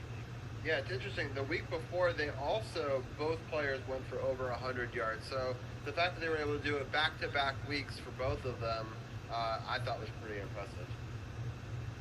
So, all right, well, I think it's going to be an incredible matchup. We're not going to break in too much into it. Champ wants to say something else. I'll let him. Just two quick things that I just put in our group chat. The fact that Tom Brady is now 3-1 in playoff games where he's thrown 3 interceptions, that's something to behold right there, number one. Number two, apparently Tony Romo is Nostradamus, because when these two teams faced off in Week 12, he actually predicted this matchup at the end. He said he had a feeling that these two were going to play each other in Tampa. And Jim Nantz was amazed by that. And lo and behold, here we are. We have these two teams playing in Tampa in the Super Bowl. So I just wanted to get those two things out. It reminds me of Tim being a Nostradamus. So I remember sitting next to him at a Vegas game, and we talked to each other. He said, wouldn't that be funny if this was the Stanley Cup matchup, and this was in 2018? And sure enough, it was the Stanley Cup final. So, we have our own Nostradamus on our own panel right here. So, all right. Well, I think that we've broken these games down enough. Carol, any final thoughts on now that you've kind of heard us summarize this matchup? Sound like it was a very interesting game. I'm definitely going to, like I said, watch it when I get a chance, probably tomorrow after I get off work on my day off. But they're definitely going to be anxious to see how it all falls out on Super Bowl, and we'll be breaking it down next weekend, giving our breakdown of the potential Super Bowl champion and our so-called predictions as in what will happen in the following week. All right, sounds good. Well, I think with that we can maybe shift gears and we'll talk a little bit of Wizards. All right, so I guess we'll bring Arun and Brian on camera as well, and I'm going to share my screen real fast so that way we can talk about the games as they appear. So we got our full team now up here. All right, so only one game to talk about, because as we've been talking about, you can see we went from Monday the 11th, which we were podcasting live during, all the way till yesterday without a game. They missed a ton of practices as well, so I didn't feel like the legs were there for the Wizards. They started off the game well, outscored 26-23. They had not won a game in San Antonio since I believe 1999. San Antonio Spurs came back hot in the second. They outscored the Wizards 25-21. And the third, the Spurs outscored them 37-31. And then they just kind of dominated that fourth quarter, put up 36 points. And the Wizards' legs kind of fell out from under them. They were only able to put up 24 points. So it was surprising that Russell Westbrook was able to play. He played okay, but nothing too spectacular. Bradley Beal scored 31 points. And Arun, how many games is that now? He scored over 20 points? I know you know. I think it was like 30 something games. I think Ken has that. I don't have to remember. Yeah. Ken, do you remember what it was? 36 straight, I believe. 36 straight. Yeah, 36 straight games of scoring over 20. I knew one of us in the round table had given me that statistic. So I thought that they played decent. They had to play a lot of, their scrubs or people that wouldn't even be on the roster, and it was not a pretty game in the end. But I'll just go around the table and get everyone's thoughts. Tim, why don't we start off with your take? Well, I thought the Wizards played hard, especially in the first half. They played good defense. They played like a team that had a lot of time off and was excited to be on the floor. I think that Westbrook looked pretty bad, honestly. He couldn't shoot. He missed a lot of fairly open shots, and he continued to take some shots that he shouldn't have. He got rejected really bad, I think, in the first half. And I don't know if he's fully healthy. I mean, he looked good on defense and rebounding and passing. Like, he's definitely playing hard and doing some good things on the offensive side of the ball, but I'm a little bit worried about giving him a lot of minutes until he's really healthy. And Garrison Matthews hit some big three-pointers, I continue to like him off the bench. But yeah, the Wizards just weren't deep enough. Like Alex Len played a ton. He looked pretty good. Like he hit a 3 and a couple shots, but he still needs some work, and he's like barely practiced. So maybe they can build on that, but they're very thin right now, so it's going to be hard to win games with this lineup. Yeah, for sure. All right, Champ, what are your thoughts? I have the stats up on the screen. Right. So I messed up that stat. So Bradley Beal in this game, this was his 34th consecutive game where he scored 20-plus points. So it's not 36, it's 34. So I kind of mucked that one up. What do I preach on this podcast every time I'm on here? Defense. And the problem is the second half defense was lacking. It was totally lacking. And I like the fact that their newest acquisitions to their front court were able to contribute and be a part of this, to be able to get them out there. But it just, defense is what is lacking with this team. This team has got to be able to go out there and play defense. Stop people from scoring. Period. You can't go out there. Robbie, like, scroll up really quickly so you can look at the second half numbers real quick. Look at this. If you look at the second half numbers, for those who are watching, for those who are listening, 37 and 36 points. Okay, that's 73 points in the second half versus 54. You're not gonna win many games like that, especially when you kept it close in the first half. Defense has been an issue with this team. Westbrook struggled very mightily because he's been off for a while. Bradley Beal went out and balled out, but again, Bradley Beal goes out and balls out, but there's nothing around him there's nothing else around him. He goes out and scores 20, 30 plus points a game and loses. So it's almost like it's the same situation like when Wall was here. So defense has got to improve. Otherwise, I think Scott Brooks is about to be gone before we even get to All-Star break.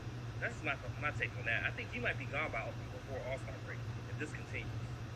So, Arun, I'm going to ask you an interesting question, I think. So, who do you think we miss the most from the people that were on the COVID list? Or do you think it was just a time-off situation? Or why do you think the second half fell apart so badly? It's hard to say who they missed the most. I think it's like the tie between maybe Bertens and Neto. But it's not looking that great for the Wizards right now. I agree with Tim. Westbrook pretty bad. In his last game against the Spurs, he actually had 27 points and 7 and 7. This game he didn't even hit double figures, I believe. And I don't know if he's not 100%. If he's not, then Wizards should just keep him out for a while.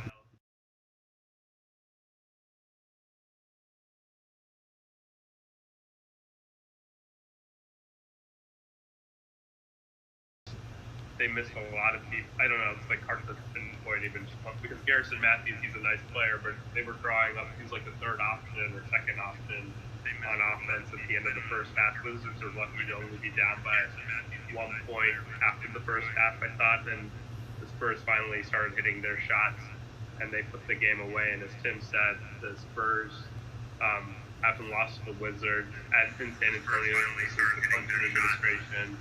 So it was going to be an uphill battle, but if Westbrook plays like that, as well as Beal played, they're going to not come up short. Right. All right, Brian, what are your thoughts on this Spurs versus Wizards matchup? Well, I'll be honest, I didn't see any of this game, but considering the fact that the Wizards are down a lot of players due to the COVID list, I guess you can take some positive away from that, but that second half just sounds awful. To give up 73 points combined in the second half, you just can't do that and expect to win in the NBA. It's just not possible. You just can't have that.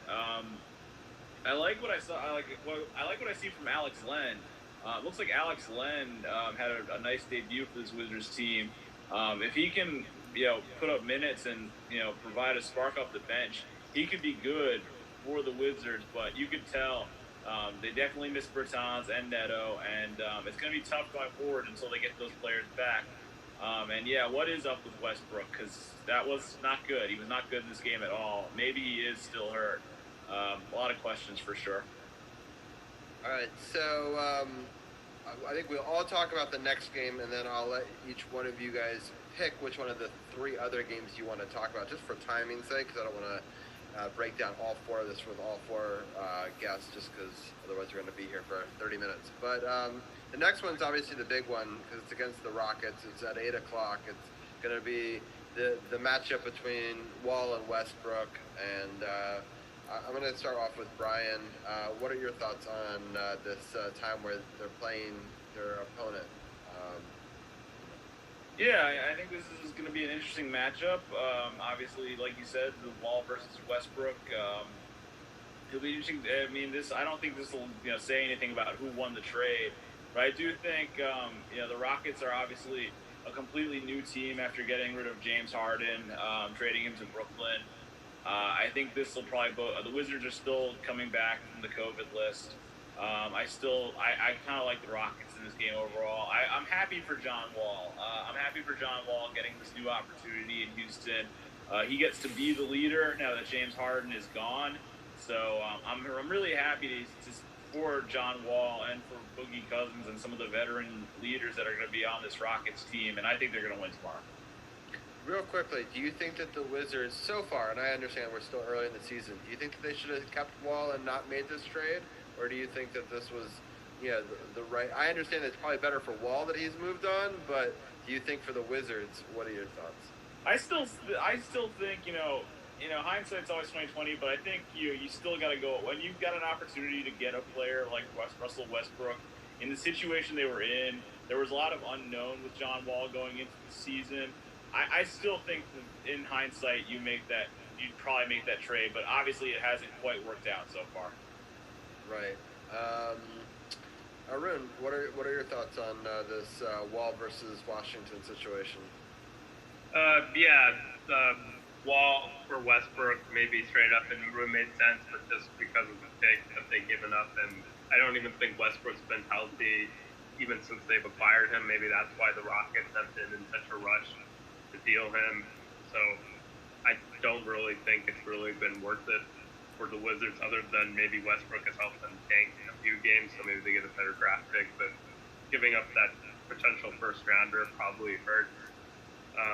And more importantly, right now, Field may want that, like if they don't start winning soon. So I think right now the trade's the last, but I hope Westbrook can turn it around. Champ, what are your thoughts on the early returns of this trade? So, yeah. Can y'all hear me? Yep. You're good. Good. John Wall had an interview with NBC Sports Washington just in the last couple of days, Chris Miller, and he's taking this game personally because he felt like this Wizards team thought he was done, and that's why they shipped him out of here. And that makes me very, very nervous because a very motivated and very determined John Wall means we're going to have a lot of problems, especially as a team that can't play defense. We're going to have a lot of problems. I'm just going to be completely honest. I don't have a lot of confidence in us winning this game. If we win this game, it'll be because they finally figured out how to play defense. But if they still play the same defense they played against the San Antonio Spurs, Rockets are going to boat races in this one. Tim, do you agree with that assessment?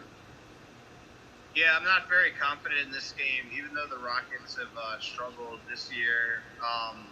Wall's going to be extra motivated, and I don't think that Westbrook and the Wizards will be as motivated necessarily. They really need the win, but what I do want to see is some Beal and Wall maybe guarding each other action and a little trash talking, and some one-on-one play just to kind of, reminisce about the past. And I guess there's a no hugging rule now, but they would definitely hug if they were allowed to. That'll be interesting. All right, let's get into the rest of the schedule. It's a busy week for them. On Wednesday, they'll be playing the Pelicans at 9 o'clock. On Friday, they'll be playing back home against the Hawks. That'll be a 7 o'clock game. And then they'll play the Nets also in Washington on Sunday at 7 o'clock. So again, tomorrow in Houston, Wednesday in New Orleans, Friday at home versus the Hawks, Sunday at home versus the Nets. It's a tough week. I'm going to let everyone in the roundtable pick one of those three games that they want to talk about. I'm going to start off with Champ. Do you want to talk about the Hawks, Pelicans, or Nets game? I'll talk about the Nets game, and this is why I want to talk about the Nets game, because, I mean, it seems like the Nets have this team's number for the most part, except for that nice big win they had on January the 3rd, which I honestly thought was going to be a loss, to be honest with you. But I feel like the Nets, as much as they tout their big three that they have, I just don't think that they're as cohesive as they need to be in order to be successful in this very, very not so strong Eastern Conference. So I feel like if the Wizards can come off these next couple of games against very tough Western opponents, I think, well, you know, the Rockets and the Pelicans, and then can deal with the Hawks, I think that they can really sink their teeth into Brooklyn at home and really establish themselves and get themselves back into the hunt for the Eastern Conference. So that's the one game I feel like the Wizards can win, is the Brooklyn Nets game, especially if they can get on the roll, beating a couple teams in the West, and then getting that win over Atlanta. I think that this is the one where they can really continue that momentum. Sounds good. All right, Brian, which game do you want to talk about? Well, if you don't mind, I want to talk about the Nets game too. Go for it. Yeah, I just watched the Nets play the Heat, and it looks like they're coming together with their big three. When they all play on the same court together, they are a lot of fun to watch. There's a lot of drama around the team, most of it surrounding Kyrie Irving, but I think once you get past all that with the Nets, and you look at their big three, Kevin Durant, James Harden, Kyrie Irving, that is a great – they're incredible to watch when they are at their best. And we'll see if, you know, because they don't play them every night. Durant had the night off the other night, for example. So I don't know if they're going to play this game against the Nets, but this is a different play this game against the Wizards, but this is definitely a different Nets team from when they played on January 3rd. And I think they should probably honestly take care of the Wizards pretty easily in that game. Brian's bodying me. Thank you. All right. Well, Tim, I'm going to ask you to pick one of the Hawks or the Pelicans game just so we can break down one of the other ones. Which one do you want to break down? I'll break down the Pelicans game because I think this one is probably more winnable than the Nets game. Even though the Pelicans have a ton of talent, they're only 5-10, so they've had a disappointing start. And, you know, they're a very exciting team that gets a lot of national games because they have Zion. And they have 3 Duke players, so they're easy to root against. You've got J.J. Redick, Ingram, and Zion. They also have Bledsoe now, so I'm very surprised they're not better. But I do think this is one of the more winnable games for the Wizards coming up just because of their record. And but obviously they have a lot more talent than the Wizards, so could go either way. So definitely not guaranteeing a win here. Now I'm questioning whether this game is even going to happen. They got COVID too. Well, I was just reading right here that the Spurs and Pelicans game. Bring that up too. Yeah, so I was just reading this real quickly. Let's see if I can get this to go away. Oh, neither team? Wow. That's not Spurs COVID because they have COVID, maybe because they played the Wizards recently, or maybe the Spurs have COVID, so the Wizards may not even play this upcoming game against the Rockets. Oh man, the whole league might need to. Yeah, I saw that headline when I was clicking on these, which is good. Why I'm happy I'm clicking on them because So it'll be interesting to see if that Pelicans game even happens. So we'll have to monitor that. So obviously, if games get postponed or changed, we'll talk about that on the podcast page, facebook.com/sportsothp, for all the latest news throughout the week. So that'll be interesting. All right, Arun, I'm going to give you the Hawks game just because it's the one we haven't broken down yet, and to click on it to make sure there's no other news. But Arun, what are your thoughts on this matchup? Yeah, the Hawks are a 500 team. They're not like great, but they're still been better than the Wizards. Obviously, the Wizards want to make a playoff run. They have to outlast Trae Young. I think the Hawks are probably going to win this game, though. Yeah, that's probably true. So the Eastern Conference standings, if anyone was wondering, we're not the worst team, but mostly because we haven't played enough games to prove that we're the worst team. So they have a slightly better percentage, although, they have less wins than the Pistons do. And then I just wanted to point out, so the Hawks are way up here at 500 at number 6. So, yeah, it's going to be an interesting week for sure. So we'll see. I'm predicting one win of the 4. I'm not sure which one we'll get. I don't think we'll go 0 for 4, but I'll just get everyone's thoughts real quickly. Tim, what do you think the record of the 4 games? Yeah, I agree with 1 and 3.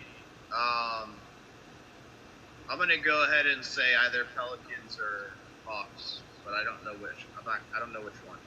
Yeah, Arun, what are your thoughts? I'm going to go 2 and 2, but I don't know. I could also see 1 and 3. 2 and 2 is going to be my prediction. All right, Champ, what are your thoughts? I'm going to be the optimist here. I think we go 3 and 1. I think we lose to Houston because Wall's going to be very, very motivated. But I think we win 3 straight. We beat the Pelicans, we beat Atlanta, and we beat Brooklyn. Interesting. And Brian, the outsider's perspective, what are your thoughts? Yeah, I agree on the 1 and 3. I think they'll beat the Hawks. I think the Hawks will be the win because that game is at home against an average Hawks team. But I don't see them winning any of the other games, and I agree. I think that New Orleans game is more than likely probably going to get canceled. Right.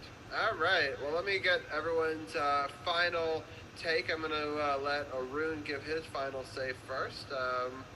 What are your thoughts? Yeah, just in the Super Bowl, everyone's talking about Tom Brady being all the Pats fans are conflicted. Well, the Steelers fans, they get a benefit of having one of their former teammates, Antonio Brown or Le'Veon Bell will get a Super Bowl ring.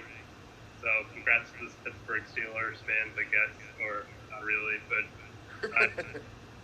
shout out to Bradley Beal. He liked one of our G3 statuses on Twitter for some reason, and that's all I got. That's what we I'm impressed. You dig deep sometimes to get a RG3 fact in, so I appreciate that. But we'll talk to you next week and hopefully break down a good week for the Wizards where they'll play hopefully more than one game. Yeah, hopefully at least one game. Exactly. All right, thank you, Arun. All right, Tim, what are your final thoughts on this week or anything you want to talk about? No, I'm just excited for the Super Bowl. It's crazy that the Pro Bowl, I don't even know what the Pro Bowl is going to be, like a video game or something. I might actually... They're going to play it on Madden, I think, is what I heard. Televised Madden with like Nickelodeon and Disney and crap, but it's weird that in this year of sports, just getting games in is like a victory. So I feel like if the Wizards can play 2 games this week, that's a victory, even if they get crushed again. But it's that hard right now to even get 8 guys, so... It's crazy. I never thought that all the sports would be affected by COVID. I mean, within the last couple of months, we had the Washington football team, have to deal with, shutting down facilities and, on that, but they were able to overcome it. The Caps now have all the Russians, and now the Wizards had, a 2-week layoff. It's pretty, it shows that it really impacts all of the different communities, but, I feel like Washington seems to have gotten... Don't forget Juan Soto testing positive on the first day of the Major League Baseball season. That's true. Yeah, the Nats got hit before the season started. That was kind of the first thing. Yeah, for sure. All right, well, Tim, Thank you so much, as always. Yeah, thanks for having me, guys. Have a good night. Yeah, sounds good. All right, Champ, we've lost your feed. I don't know what's going on. It was working, but then it went away. Well, I'll let Brian give his farewell before and see if you can get it reset on your end.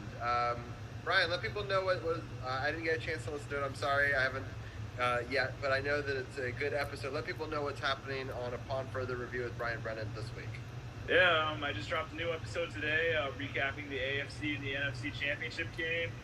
Talk about some of the trades that the Yankees also made too, some other moves. Today was a good episode. Probably recording a roundtable with Mike, Tim, and Arun later this week. So stay tuned for that. That should be on Friday's episode. Looking forward to that and plenty more Upon Further Review with Brian Brennan to come.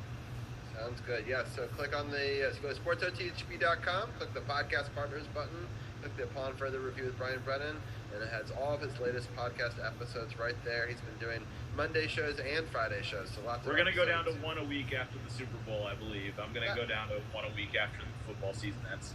That makes some sense, at least until baseball comes back. So. Yeah, exactly. Sounds good. All right. Well, I appreciate it as always, and I hope that people are able to check that out, and we'll talk to you next week. Have a good one. Sounds good. All right, Champ, I see you like on multiple different feeds on my screen, so I have no idea what's going on, but if you want to at least give your plug, even if I don't get a camera going. Oh, wait, now we got a camera going a different direction. All right, you're on your phone this time, I see. Yeah, I had to get on my phone because apparently Zoom on my laptop doesn't want me to be great. That's okay. Well, I will stop the video of the other feed, I think. Hold on, let me see. Can I maybe, all right, well, why don't you give your thoughts on, or what you're talking about this week on the No Spots? Well, we got big news that came out on today that the WWE Network on March the 18th will be gone forever because all the content there will be going to Peacock, which is under NBC Universal. So that's big news in terms of wrestling content. We'll be talking about that, myself and Seth. We'll also be previewing the Royal Rumble, which is coming up this coming weekend. We will also be talking about New Japan and their Road to New Beginning tour. We got a lot to talk about. That's coming up this Saturday night, 5 p.m. Eastern Standard Time, No Spots Podcast. Sounds good. Well, Sham, thank you as always, and we'll talk to you next week on the Wizards Roundtable. Appreciate it. Y'all have a good night. All right, Champ, take it easy, Mike. All right, 2-hour show, lots to cover, but there was a lot of Wizards news to break down, so I wanted to get all that in. So I appreciate that. So. Oh, it's been a rough show with my graphics tonight, boy. I done had some graphic issues going on tonight, but hey, it is what it is, baby. We got it in. I'll try to do some magic and edit it all together and get some clips. My goal is to get a Caps video and a Wizards video both out tomorrow, just the clipping up of those segments. So I've got my work cut out for me in the editing studio until late tonight to make sure we get them both out, because I want to have them both be available for all the Caps and Wizards fans before their games. They both play tomorrow, so that'll be interesting. So that's at least my goal. We'll see if I'm able to get that to happen. Carol, let everyone know where they can get a new or used car if they're interested in doing that. Oh yeah, no doubt. Down at Waldorf Honda, come holler at me for a new, used, pre-owned certified Honda or anything else. We have used cars too. 2450 Crane Highway, Waldorf, Maryland, northbound side, across from the Popeyes and Lowe's. Come holler at your boy for the best deals available, because we got all the deals, we got all the cars, so come check us out. Make sure you also check out sportsothb.com, Sports OTHP apparel. You got rocking the Washington football team apparel. Robbie has the District of Champions on. You can always find that on the website also. Check out the Sports OTHP apparel. You saw me rocking the sweatsuit and at the bar radio. I'm going to have some more made up. Hit me up, inbox me. Make sure you check out the show. We streaming on Facebook, Periscope, YouTube, on all podcasting platforms, most podcasting platforms. Apple Podcasts, Google Podcasts, iHeartRadio, iHeartRadio, Spotify, Anchor. So, there's plenty of ways to follow the best DC sports coverage you're going to get around. Sports OTHP, True Radio Network, CP3 live from the lab, Robbie G live from the man cave. We about to get out of here. In the show as always with Renegade 703. Go follow him on Instagram or on YouTube. Over 500,000 streams, over 13,000 views. Money Convo. You know how we do. Coming up at you live. Check us out next week. Another great episode.